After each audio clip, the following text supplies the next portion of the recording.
Assalamualaikum warahmatullahi wabarakatuh. Perkenalkan, kami dari kelompok 9. Di sini kami akan memaparkan hasil dari laporan akhir usaha Technopreneurship kami, yakni dari toko Nyemil Inilo.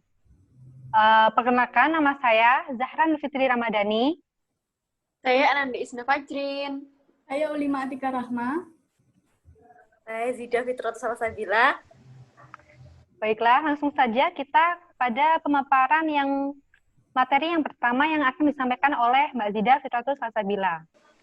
Saya di sini akan menjelaskan tentang visi, misi, dan tujuan dari toko kami dan strategi produk dari toko kami. Visi dari Nyemil Inilo adalah menjadi toko camilan pedas yang digemari oleh semua kalangan masyarakat di Indonesia. Selanjutnya, misi dari toko kami Nyemil Inilo yang pertama, memberikan kualitas camilan pedas yang terbaik untuk dipasarkan.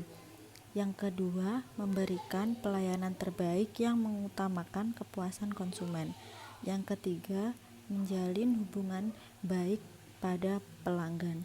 Yang keempat, yaitu menjual produk dengan mengutamakan kualitas yang terbaik untuk pelanggan dengan harga terjangkau. Yang kelima, yaitu memasarkan camilan pedas kepada seluruh kalangan masyarakat, dimulai dari yang terdekat. Selanjutnya yaitu tujuan. Yang pertama, memperoleh keuntungan yang optimal dari hasil penjualan. Yang kedua, menjadi toko camilan pedas yang digemari oleh semua kalangan masyarakat di Indonesia. Yang keempat, menambah pengalaman kewirausahaan dalam melakukan kegiatan usaha. Yang keempat, mewujudkan kemampuan dalam berwirausaha untuk meningkatkan kualitas diri dalam berwirausaha. Saya akan menjelaskan tentang aspek strategi produk.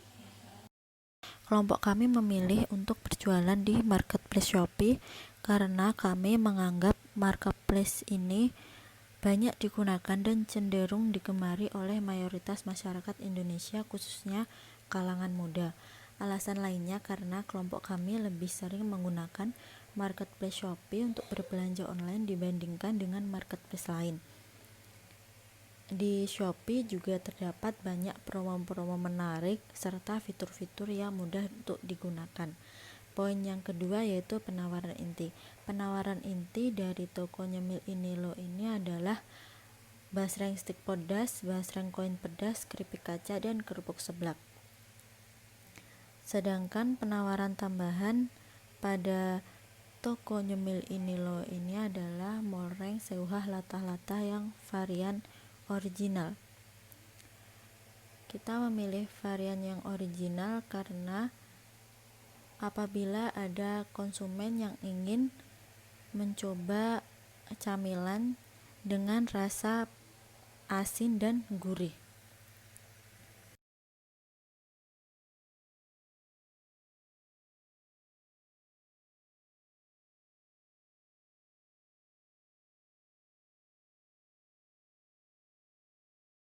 Poin yang keempat yaitu desain produk. Di sini desain produk, pada desain logo kami menggunakan warna merah yang berarti berani, di mana warna tersebut menunjukkan bahwa produk yang kami jual ini merupakan makanan yang pedas sehingga dapat menarik mata konsumen agar tertarik, terutama pada konsumen pecinta camilan pedas. Kemudian pada bagian logo juga terdapat merek kami yaitu Nyemil Inilo dan mencantumkan ID Instagram kami di bagian logo agar memudahkan dalam mencari tahu apa saja produk yang kami jual.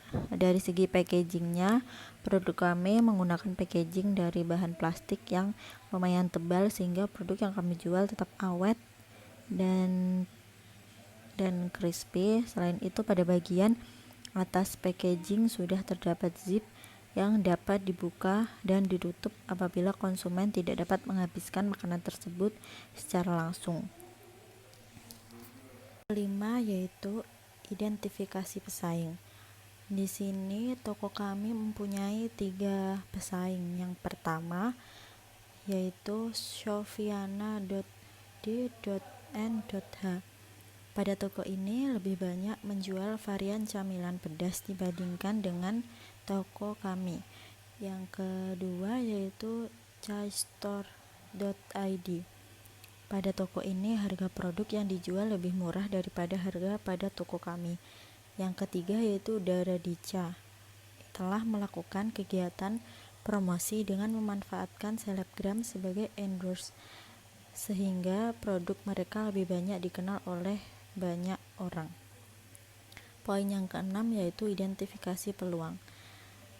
Yang pertama yaitu menambah jumlah varian produk yang dijual dengan mempertimbangkan varian camilan pedas yang disukai konsumen. Yang kedua yaitu mencari supplier produk yang lebih murah serta mengajaknya kerjasama, tentunya dengan mempertimbangkan kualitas produk. Yang ketiga yaitu meningkatkan kegiatan promosi agar produk banyak dikenal oleh masyarakat. Selanjutnya saya akan menjelaskan tentang identifikasi perilaku pasar sasaran, segmentasi pasar, dan sasaran jangka panjang.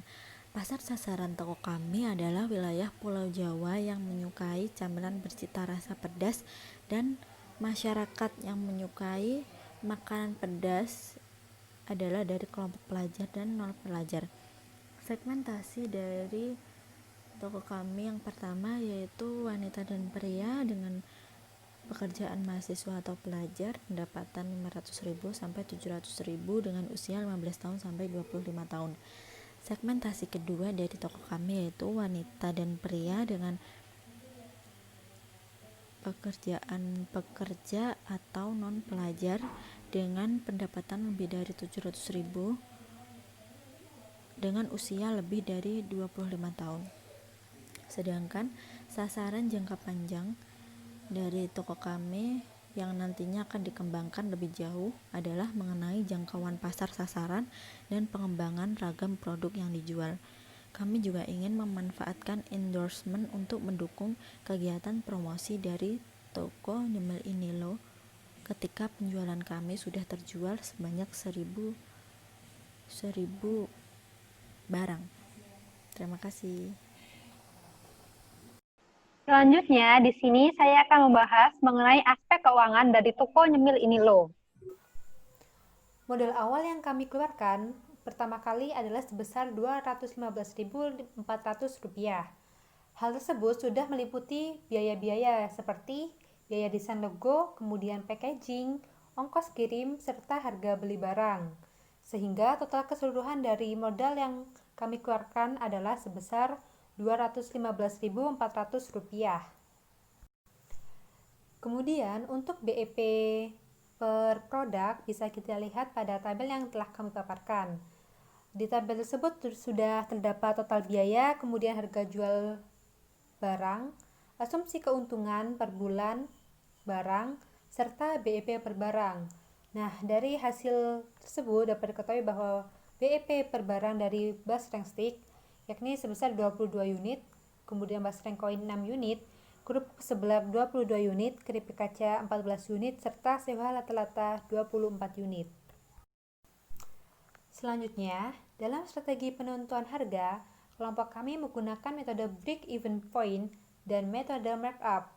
Kemudian untuk daftar harga inti dan tambahan bisa kita lihat dalam tabel yang telah kami paparkan di slide. Untuk basreng stick harganya sebesar 10.000 per pieces. Kemudian basreng koin 7.500 per pieces, kerupuk sebelah 7.000 per pieces, keripik kaca 7.000 per pieces, siuhah rata-rata 2.500 per pieces, serta untuk paket bundle siuhah rata-rata sebesar 11.000 per 5 pieces. Selanjutnya, kami akan memaparkan mengenai laporan keuangan bulan Oktober pada toko marketplace kami. Yang pertama, mengenai laporan penjualan. Pada tanggal 16 Oktober, kami menerima pesanan. Dari pesanan tersebut, kita mendapatkan pendapatan sebesar Rp31.500. Kemudian pada tanggal 18 Oktober, kami mendapatkan pendapatan sebesar Rp88.500. Pada tanggal 27 Oktober, kami mendapatkan pesanan dengan jumlah Rp25.000, serta pada tanggal 28 Oktober kami juga menerima pesanan sebesar Rp25.000. Sehingga total pendapatan yang kami terima dari bulan Oktober adalah sebesar Rp170.000. Kemudian untuk laporan laba rugi, laba kotor kami adalah sebesar Rp44.800, sedangkan untuk laba bersih kami yakni sebesar Rp25.600. Selanjutnya yakni untuk laporan keuangan bulan November dari toko marketplace kami. Untuk laporan penjualan, pada tanggal 11 November kami mendapatkan 2 pesanan. Untuk pesanan pertama kami mendapatkan pendapatan sebesar Rp10.116 dan pesanan kedua sebesar Rp22.185. Selanjutnya pada tanggal 25 November kami menerima pesanan sebesar Rp51.668, sehingga total pendapatan yang kami terima dari bulan November adalah sebesar Rp83.969. Kemudian untuk laba ruginya, laba kotor kami sebesar Rp40.969 dan laba bersih yang kami terima sebesar Rp27.769. Kemudian untuk laporan keuangan offline kami pada bulan November, dari laporan penjualan kami mendapat pesanan pada tanggal 1 November dengan jumlah pesanan sebesar Rp12.500. Kemudian pada tanggal 4 November kami mendapatkan pesanan dengan total Rp10.000 dan pada tanggal 19 November kami mendapatkan pesanan sebesar Rp7.500. Sehingga total pendapatan offline yang kami terima pada bulan November adalah sebesar Rp30.000. Sedangkan untuk laporan laba ruginya, laba kotor kami adalah sebesar Rp14.500 dan laba bersihnya sebesar Rp10.900. Selanjutnya di sini saya akan menyampaikan tentang aspek pemasaran pada toko nyemil ini loh. Nah, pada aspek pemasaran yang pertama ada promosi di marketplace. Seperti yang kita ketahui bersama, Shopee memiliki beberapa fitur menarik untuk digunakan oleh penjual agar dapat menarik konsumennya. Pada toko kami ini, kami memanfaatkan fitur voucher toko saya, paket diskon, voucher ikuti toko, gratis ongkir, dan iklan Shopee. Alasan kami menggunakan fitur tersebut adalah fitur voucher toko saya dan voucher ikuti toko termasuk dalam salah satu strategi kami untuk meningkatkan jumlah follower yang ada pada toko kami. Nah, dengan meningkatnya jumlah follower yang semakin hari semakin banyak, maka akan dapat meningkatkan rasa percaya konsumen untuk melakukan pembelian. Selanjutnya, penggunaan fitur paket diskon juga kami terapkan di toko kami karena untuk meningkatkan minat konsumen agar juga melakukan pembelian. Karena dengan adanya potongan diskon setiap minimal pembelian 2 produk, maka konsumen akan lebih tertarik untuk berbelanja lebih dari 1 produk karena harganya lebih murah. Kemudian fitur gratis ongkos kirim. Penggunaan fitur gratis ongkir ini kami terapkan untuk meringankan beban pembelian bagi konsumen. Nah, selain fitur yang disediakan Shopee, kami juga menggunakan iklan Shopee. Iklan tersebut berguna untuk menarik konsumen untuk melihat produk yang kami tawarkan. Jadi akan semakin banyak konsumen yang akan mengunjungi toko kami. Kemudian dampak penggunaan fitur. Penggunaan fitur voucher toko dan voucher ikuti toko berdampak pada jumlah pengikut yang ada pada toko kami. Hal tersebut dapat berakibat pada rasa percaya konsumen yang akan berbelanja, karena pada umumnya konsumen akan mempertimbangkan jumlah pengikut pada akun toko sebelum membeli suatu produk. Yang kedua, yaitu fitur paket diskon juga berdampak pada meningkatnya penjualan. Jadi konsumen lebih tertarik untuk berbelanja karena potongan harga yang ditawarkan itu menggiurkan. Yang ketiga, yaitu iklan pada Shopee juga berdampak pada meningkatnya jumlah pengunjung pada toko kami. Nah, berikutnya adalah alasan tidak menggunakan fitur yang lain. Kami juga memutuskan untuk tidak menggunakan semua fitur yang disediakan oleh Shopee karena mengingat jumlah produk kami yang masih relatif sedikit dan harga yang kami tawarkan itu murah. Jadi kami harus pintar-pintar dalam mensiasati dalam pemilihan fitur promosi yang ada di marketplace. Dengan mempertimbangkan dari semua aspek termasuk jumlah pendapatan, menurut kami fitur-fitur yang belum digunakan pada toko kami adalah fitur yang masih belum toko kami butuhkan untuk saat ini. Jadi fitur-fitur yang sudah kami gunakan yang saat ini menurut kami cocok untuk digunakan. Selain promosi melalui marketplace Shopee, kami juga menggunakan beberapa media promosi lainnya, yakni WhatsApp dan Instagram. Yang pertama WhatsApp. Hampir semua orang memiliki aplikasi ini dan mereka juga sering sekali melihat status di WhatsApp. Oleh karena itu kami memilih media ini sebagai salah satu tempat kami untuk menawarkan produk kami dengan memasang atau mengupload story di WhatsApp. Nah, selain media WhatsApp, kami juga menggunakan media Instagram. Instagram kami pilih karena merupakan salah satu media sosial yang jangkauan pasarnya sangat luas, serta mengingat target promosi kita juga kebanyakan dari kalangan pelajar dan juga mahasiswa. Nah, berikut adalah screenshot dari media promosi selain marketplace yang kami gunakan. Di sini saya akan menjelaskan tentang aspek sumber daya manusia. Nah, pada aspek ini saya akan menjelaskan mengenai jenis pekerjaan yang paling mensupport usaha dan kinerja masing-masing anggota serta progresnya. Jenis pekerjaan yang paling mensupport usaha. Pada dasarnya, semua pekerjaan pada masing-masing anggota kelompok kami sangat mensupport usaha ini. Semua pekerjaan yang ada memberikan pengaruh penting untuk keberlangsungan usaha dan tidak dapat dipisahkan antara satu dengan yang lainnya. Dalam menjalankan usaha ini, kita tidak dapat berdiri sendiri. Harus ada pekerjaan atau peran lain untuk membantu agar tidak kewalahan dalam menjalankan tugas. Jadi, adanya kerjasama yang baik antar anggota adalah poin penting yang harus dipertahankan agar usaha kami ini mampu bertahan dan dapat bersaing dengan kompetitor lainnya. Kemudian, ada kinerja masing-masing anggota dan progresnya. Setiap anggota memiliki pekerjaan masing-masing yang menjadi tanggung jawabnya. Yang pertama ada Ananda Isna Fajrin. Dia memperoleh pekerjaan dengan mengelola pengiriman barang dan stok barang. Saya sendiri, Ulima Atika Rahma, juga memperoleh pekerjaan dengan mengelola marketplace Shopee dan WhatsApp. Ada Zahra Nurfitri Ramadhani yang mengelola Instagram dan keuangan. Dan juga ada Zida Fitratus Salsabila yang mengelola pengiriman barang dan keuangan. Untuk keseluruhan kinerja masing-masing anggota, kami saling membantu dan bekerja sama dengan baik dalam melakukan usaha ini. Masing-masing dari anggota kami telah mengerjakan tugas yang menjadi bagiannya dengan baik.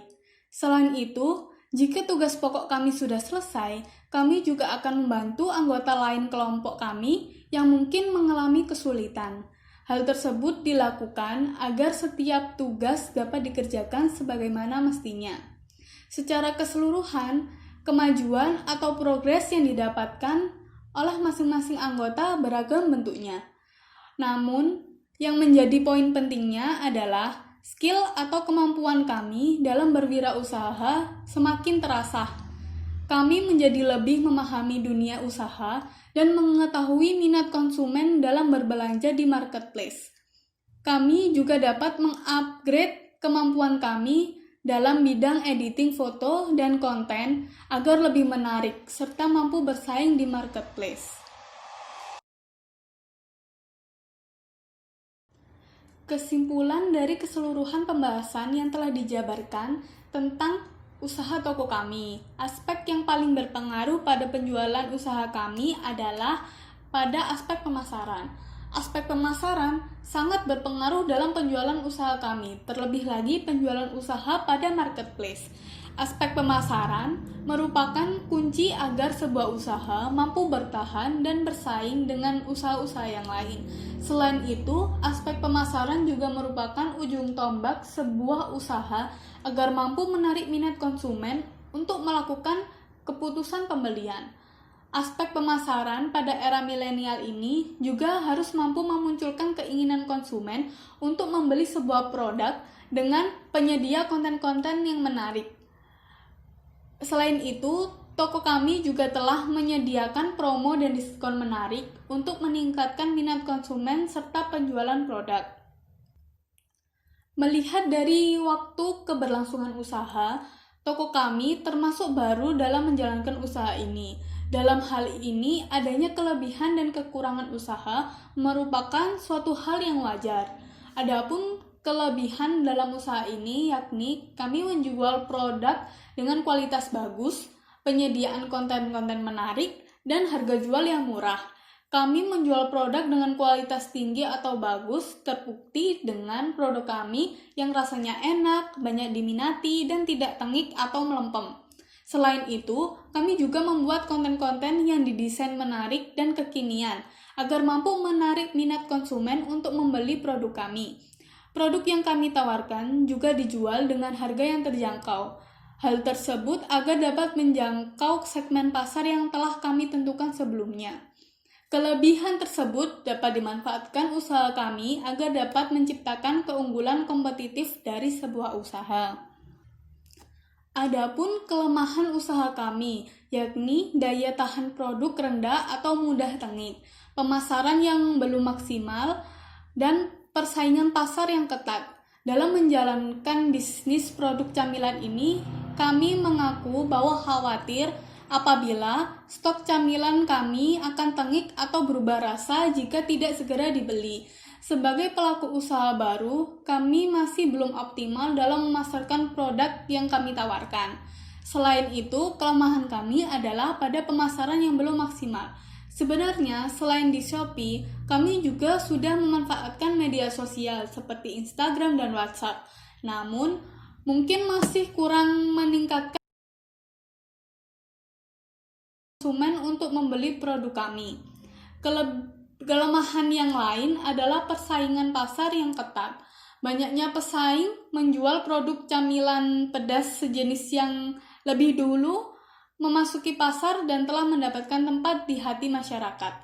Selain pengusaha baru harus pintar mencari celah atau kekurangan pesaing. Dari semua kelemahan tersebut, kelompok kami sejauh ini mampu untuk mengatasi agar dapat meminimalkan hal-hal negatif yang mungkin terjadi. Sebuah usaha pasti memiliki konflik dalam menjalankan usahanya. Konflik yang dihadapi kelompok kami adalah jarak tempat tinggal kami yang berjauhan. Kami tinggal di kota terpisah dan tidak dapat bertemu secara langsung setiap hari, sehingga kami bingung dalam pembagian tugas terkait usaha ini. Ketika pembagian tugas kami telah berunding via media sosial, namun tetap saja pembagian tugas tersebut belum rata porsinya. Namun konflik tersebut sudah kelompok kami kelola dengan baik, sehingga usaha kami dapat berjalan sebagaimana mestinya. Berikut adalah lampiran-lampiran pada laporan ini.